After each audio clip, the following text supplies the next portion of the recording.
At the most basic level, Bing ads work like Google AdWords. So, if you're familiar with the concept of PPC in general, you can probably fast forward some of this video. Still here? Then let's quickly recap. Essentially, PPC ads are pay-per-click ads. That means you'll literally be paying per click, paying for each person who clicks on one of your adverts. The reason this is such good news is that you'll never pay anything for a campaign that was a complete failure. If you create an advertising campaign for Bing and not one person looks at it, then it will literally cost you nothing.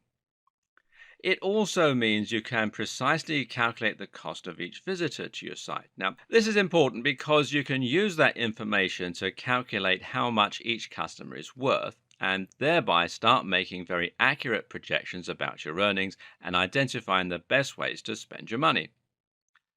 So, the next logical question is how much you're going to spend on each click. And the good news is that you get to choose this. You get to choose your maximum spend and you also get to choose your budget for the day.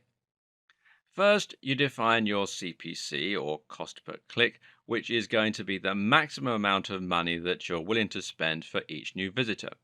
You'll probably want to keep this fairly low. The most that brands will generally tend to spend is up to $2, but even that's unusual.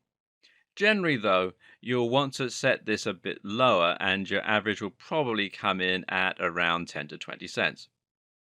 The next thing to do is to set your daily budget. Once the accumulated clicks you've received reach this amount, they'll stop and you won't spend any more money. So, in theory, if you set your CPC to 20 cents and you set your daily spend to $20, that should mean you get 100 visits to your site for that amount. But things get a little more complicated, seeing as you don't tend to spend the full amount of your CPC. That's because there's a bidding system that takes place, which means you'll often spend a lot less. Now, the way this works is quite simple. If there are two or more adverts both competing for the same space on Bing, then they will enter into a bidding war. The ad with the highest CPC will be the one that wins and gets shown, but the owner of that ad will only be charged the minimum amount that it needed to win. The easiest way to understand this is to just think of it a bit like eBay. On eBay, you can set your maximum bid, but you'll only end up paying $1 more than the next highest bidder. And the same is true with most PPC campaigns. And that's why you'll end up spending 33.5% less on Bing versus Google, because the lower amount of competition means that your CPC won't be as likely to get driven up. And of course, you also need to consider that your ads will be shown to a lot of people who don't click. You don't pay anything for these ads, but that doesn't mean they're worthless to you because you'll still be getting exposure and you'll still be starting to build your brand. The other thing that most PPC ad networks have in common is the ability to target a specific demographic. And this means that you can identify who your buyer persona is and profile your ideal customer from there. Then you can target that person specifically with your adverts.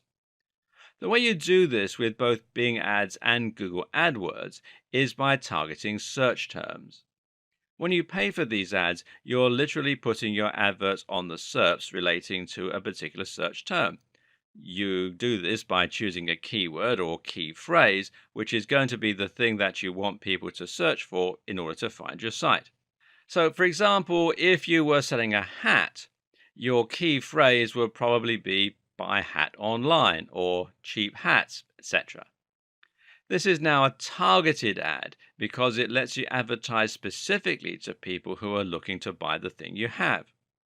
That means they'll fit within your target audience, and actually, this makes them qualified leads.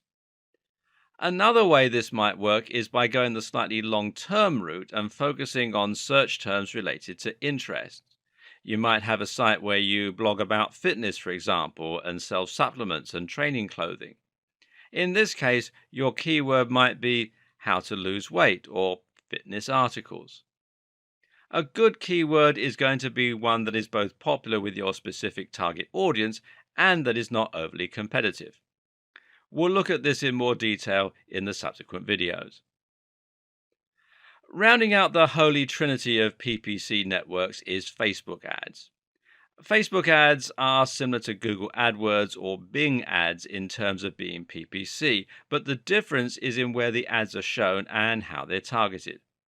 As you might have guessed, Facebook ads are shown on Facebook and will appear in the home feed and sidebars while you're browsing.